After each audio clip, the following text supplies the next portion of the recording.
Tea gets a bad rap. It needs to be rebranded. Well, I happen to love tea, and so today I'm going to show you how to make a killer cup of tea that you will enjoy and help you to transition into a love of tea and expand outside of coffee. Hey folks, thanks for joining me here on my YouTube channel, where I'm exploring life free from the shackles of society. Life is a lot more fun over on the wild side. I go back and forth between tea and coffee. Sometimes coffee just gets too hard on my system, and then I switch to tea. And there's actually times where I just prefer tea, especially if I smell it, get a whiff of it, and then I long for it, of course, because I'm addicted to caffeine. And then sometimes I get tired of it and I revert back to coffee. Most people think that tea doesn't have a high caffeine content, but it does. You may need to drink more, but you do get a significant amount of caffeine out of black tea and green tea, both. So, to make the perfect cup of coffee that you will enjoy, you need boiling water, a designated cup. Don't use your coffee cup because, well, if you don't clean it anyway, the flavors will transfer. A designated spoon. Right now I'm using my coffee spoon, but I have to wipe it off. Now, this is my trick for making tea for 1 cup. And by the way, this is not historical. This is not a Old West way of making tea. This is my daily life tea. So we have a really good brewing supply, beer brewing store. And I went and got some of these nylon bags, and this is for my single cup brewing. And then you need a tea that you like. This is my go-to. It's organic Keemun, which is a Chinese tea. Teas primarily come from China and India and other islands around the equator. That's where it grows. And then you'll need sugar or fructose. I prefer fructose, even though I don't use it anymore.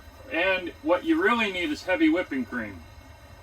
I've only got half and half. It's rather frustrating with all the shipping problems that we have.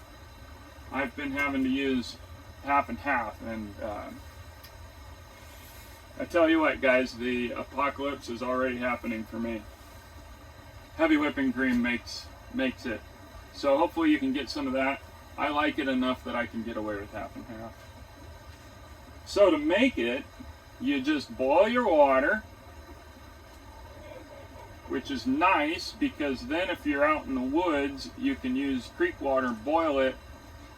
Coffee is not really supposed to be boiled. You risk burning the coffee if you use boiling water. If you like that taste, then of course that's fine, which I kind of do. I don't have a problem with it, but technically it's not correct for coffee. But for tea, it is. You can boil it, put it right on the tea. And now here's the trick. Let me show you. To properly make tea, 1 cup of tea, which, by the way, I don't use big cups. Like, this is about an 8-ounce cup, I think, 6 or 8 ounce. To make a proper cup of tea, a normal cup of tea, you do about a tablespoon, a heaping tablespoon. So I put my little bag in here, because inevitably I spill it. The mouth of this bag is pretty small. But the way I like it is to do 3 spoons of tea. So when I make tea or coffee, I like it really strong, but not brewed long. So with tea, there's something you gotta watch out for. Like coffee, you could put it on a lower heat below boiling and brew it for a while and it'll bring out different flavors. Same with tea, it brings out flavors. But I developed this method when I was buying some Irish breakfast tea, and if I brewed it for any length of time, it pulled out what's called tannins. Tannins taste terribly. Tannins taste terrible. You can remember that for 3 teas. If you brew tea for too long, it starts to extract these tannins, and they are not nice to drink. So you don't get strong coffee or tea by brewing it longer, or steeping it longer in this case. You get stronger by quantity. So what I like, usually with coffee also, is really strong but brewed quickly. For tea, I like it really strong but brewed quickly, like under 30 seconds. Normal steep time, let me see, in fact, it probably gives a recommendation here, 5 to 7 minutes.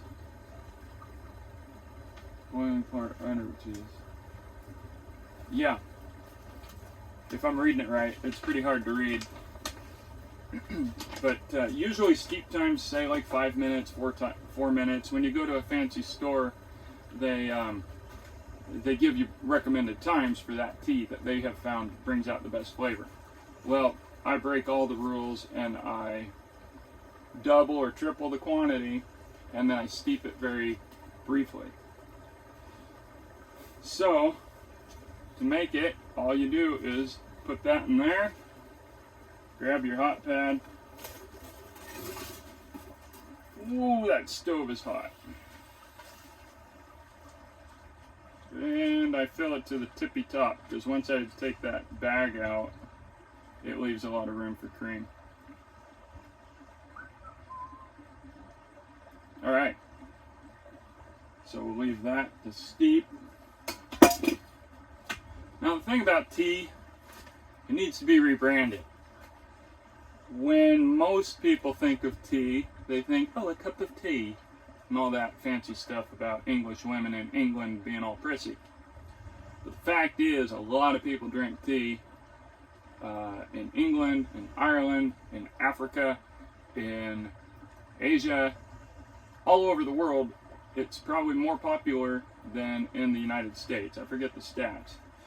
And it's a shame, because it really is a valid, manly cup of drink. And so it's a shame that how we associate it with being prissy, because there's nothing prissy about it. But, I mean, think about the name itself. Tea versus coffee. Coffee just sounds rougher. I mean, I like it. Sorry if I'm shallow. Alright, so if you're tough, you can just grab the edge of it and it won't burn you. So it's nice and dark. If you use a white cup, you can get a pretty good idea of whether it's truly dark or not. If you've got a colored mug, brown or something, it's really tougher to tell. And so that's one benefit of white cup. And then you do need somewhere to go with your tea bag. Right now I've got my stovepipe thing. Alright, now the trick is, now remember, this is kind of a, this is a gateway for you. Not saying, oh shoot, alright, you're not supposed to get your spoon wet because now it's wet for the sugar. But I've also found it just coats it and then you get all the wet sugar out. So anyway, I forgot what I was saying. So, sugar to taste. Honestly, I've gotten away from using sugar, but this is how I transitioned into it. And that's what I was saying. It's a gateway. This is a gateway to enjoying tea. This is a way that I don't think I've ever had anybody not enjoy this. They are usually surprised at how good it is and they want more. So what happens then, you get used to drinking it and enjoying it, and those tea flavors, they start to work on your addiction properties in your brain, and you start attributing those tea flavors with good things, with something you like, and then you can start to lessen the cream, lessen the sugar. I can actually drink black tea and I enjoy it black, but definitely creamer is just amazing to me, so that's why I use it. My life would be way simpler if I didn't use cream. So, but with coffee and tea, I'm pretty committed to it. It's my one joy. It's my one joy that I can count on every day. So, I make it strong so that I can add a higher quantity of heavy whipping cream, and the heavy whipping cream helps make it thicker. So, I don't like it when it's thin like water. But that's what I've got right now. I still enjoy it.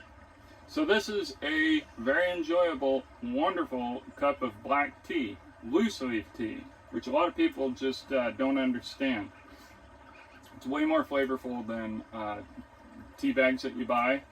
But again, all coffee, tea, whiskey, anything, it's about what you enjoy. So if you enjoy tea bags, don't feel bad. I don't like them. I have to have organic stuff, organic coffee, otherwise I could feel it. It messes with my insides.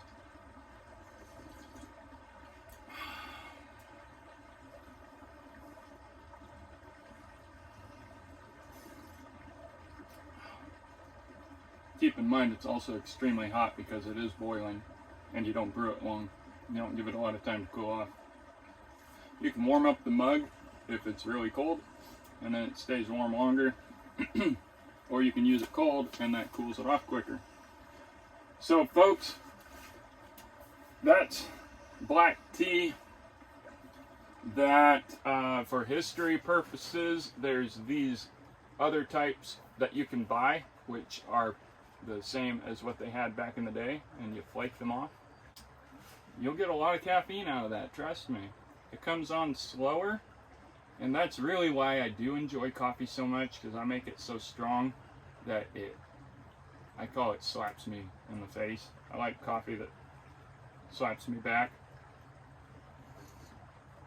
My tea is strong, but it doesn't have that harsh kick to it that I just really love on coffee. But that's why currently my thing is coffee. So there you go, folks. I hope you get out and enjoy tea. You can order this stuff. Oh yeah, so a few kinds. Irish breakfast is a good one. Organic Keemun is really good. You know, any of those classics. Darjeeling is an Indian tea. You can't go wrong. And just look up some tea companies, and you know, about $2 an ounce is what you'll pay for decent. Well, I haven't priced it for a while. This bag has lasted me for about 3 or 4 years now.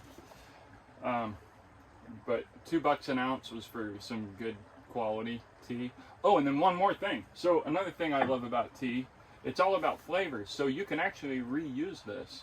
So later this afternoon, what I'll do is add a spoon, just 1 spoon instead of 3, of tea to it. And then what happens is it brings out the flavors from this that have not yet been brought out, and it brings out the flavors from the new spoonful. But it's like drinking almost a different cup of tea because of all the flavors. So that's another thing that's nice. You can't reuse coffee grounds, but you can reuse tea, I have found from my own personal experience. There's probably a lot of people, the tea people, that will tell you that's improper, but if I cared about being proper, I wouldn't be living in a tent.